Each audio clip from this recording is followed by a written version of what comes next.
So this is. Excuse me 1 second, JT. It's Lisa. I'm just going to jump in to say that one of our instructors is on the webinar and mentioned to me that our ITSM for DevOps course speaks to moving from old to modern change management. So I threw the link for that into the chat for everyone. Sorry, go ahead. No problem. Oh, thank you, Lisa. And thank you, Rose. I just saw that. Thank you. Okay, JT, back to you. Great. So yeah, in our solution, we allow people to create workflows. These are the companies who don't have already ITSM tools like ServiceNow or BMC Remedy. We allow people to just create like lightweight workflows, business logic. So for example, you can say, and there were some questions around this earlier, how do you make sure that not every change gets automatically approved? So this is where we allow companies to add policies. So if JT requests this particular service catalog, that person, JT needs to go through this approval process. If it's someone else, they can go through this approval process. So we allow companies to kind of build these business workflow, business logics on top of AWS Service Catalog, and whoever is selected as an approver will get this nice email saying, hey, someone else is trying to request this ECS cluster or HIPAA environment, do you approve this? And you can also say things like, if they already have 5 environments running, you can say, I reject this. So we try to make that approval process very, very easy. So even provisioning is very easy. This is just could be one of the products which are available for users to provision. So you can request, and testing for the demo, and you can request this, and then the person who will be approving this will get an email saying, hey, JT is requesting this particular product.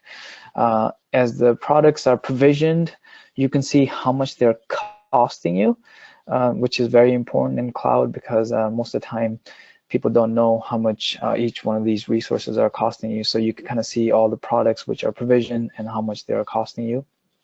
And you can request products from anywhere, and you can also request changes from anywhere.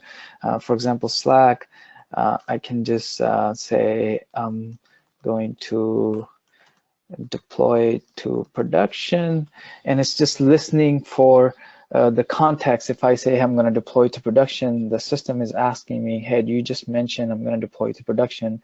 Do you want me to create a change request? So it goes back to, you know, the original comment that we have to make change management and requesting resources accessible on how people are used to working nowadays. So if I say yes, the change request goes into the to NOps, and then anyone could come in and say, give a thumbs up.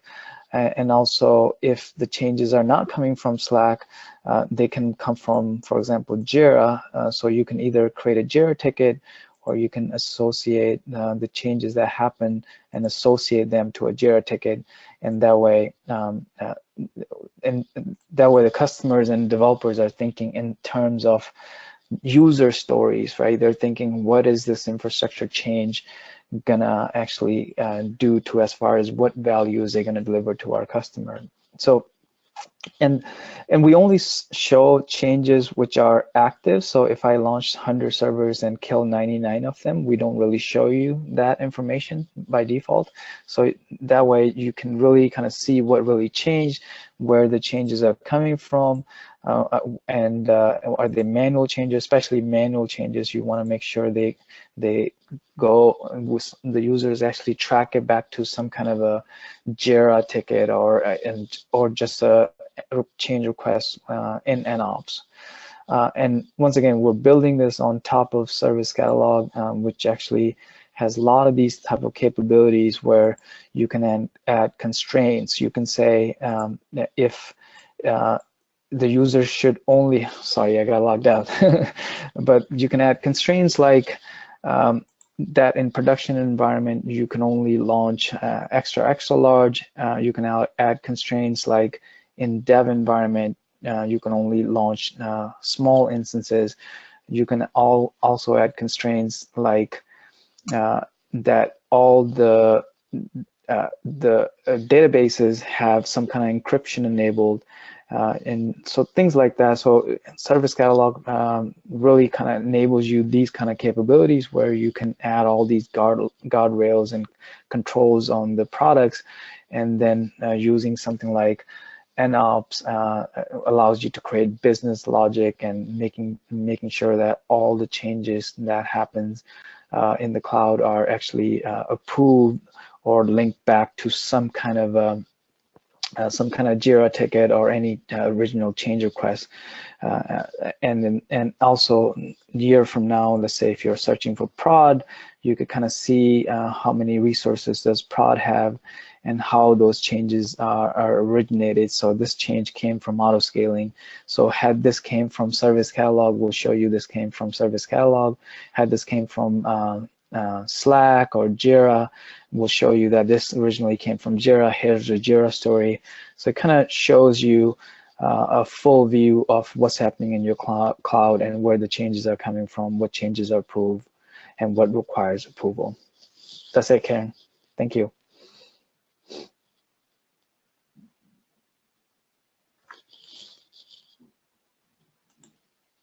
JP? Yes.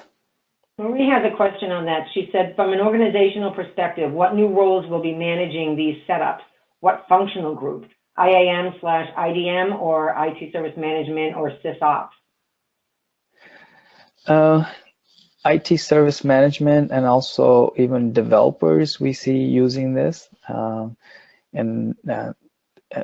Just because they're the one who kind of are responsible for stability of the environment. So we see that they come to nOps and see what has changed, what new products they can offer to the team, what new workflows they can build. Okay. And you have a white paper that you wanted to share with them? Yeah, absolutely. Yeah. So let me go back to my slides. So there's white paper, and also we have written blog posts on these topics, so please check that out. And if you want to know more about Service Catalog, you can check it out at AWS site. And we would love to get your feedback. Sign up for nOps free 30 days trial. And if you have any questions, feel free to reach out to us as well. Perfect. And I just shared the white paper for modern change management. I just shared that out as well in the chat. So everybody, you can download it from there if you want to, or you can download it from your slide deck, however you want to do that. All right, JT, are you all set? Yep. Thank you so much. Oh, Marie had one more question. She was the one that asked the question about the roles, and she said, will the change calendar become obsolete? Yeah, as Clyde mentioned earlier, because changes just happen all the time, you know, it's just a frequent thing that you do. And that's the whole idea of DevOps, you know, the new changes you have, or new deployments or releases, you have to make them as uneventful as possible. So this is something you just do. If you make it special, like, hey, we're going to deploy Friday evening, then yeah, you have to plan all that. But 99% of the changes we're making in the cloud environments nowadays are just frequent changes, which happens all the time. Okay, thank you, JT. And I want to thank you and Clive again. I mean, it was a great presentation, great Q&A. I mean, that was just a fabulous Q&A. The questions that you all posed to them were just really outstanding, very thoughtful. Appreciate that a lot.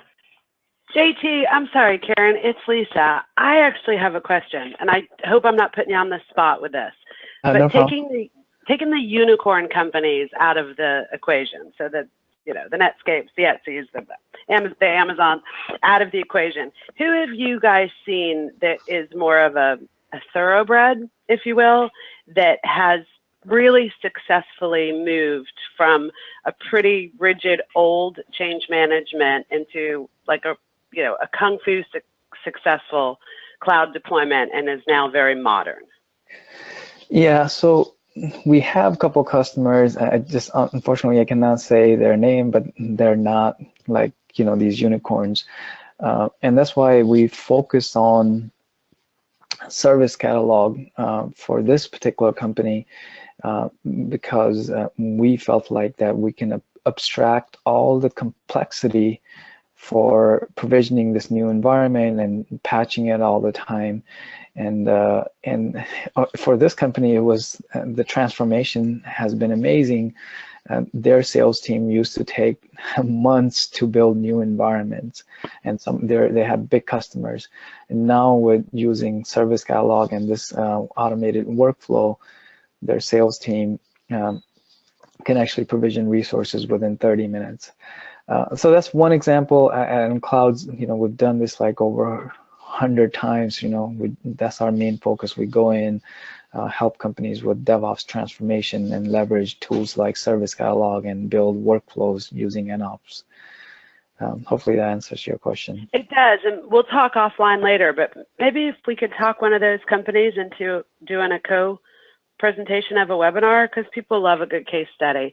And a lot of this, even though I know I know this is all very data-driven, it's somewhere, but considering how high of a IT service management background our audience was today, there are some parts of this that sound anywhere from scary to pie in the sky. So I think it would be a great idea if we could bring in an organization that's really done it and give some real practical advice. So anyway, we'll talk about that later. Sure, absolutely. Yet another webinar, yay, thank you. I like that. Awesome. I like that. Okay. And then, so that's all the time that we have today. The recordings for the webinar and the Q&A and the demo will all be available on our website in just a couple of days. And I'd just like to remind you once more that the next webinar is scheduled for Thursday, May 17th, when the Axelos team joins us with their presentation titled The Future of ITIL and IT Service Management. And we'll be sending you an invitation for the next webinar and look forward to having you join us.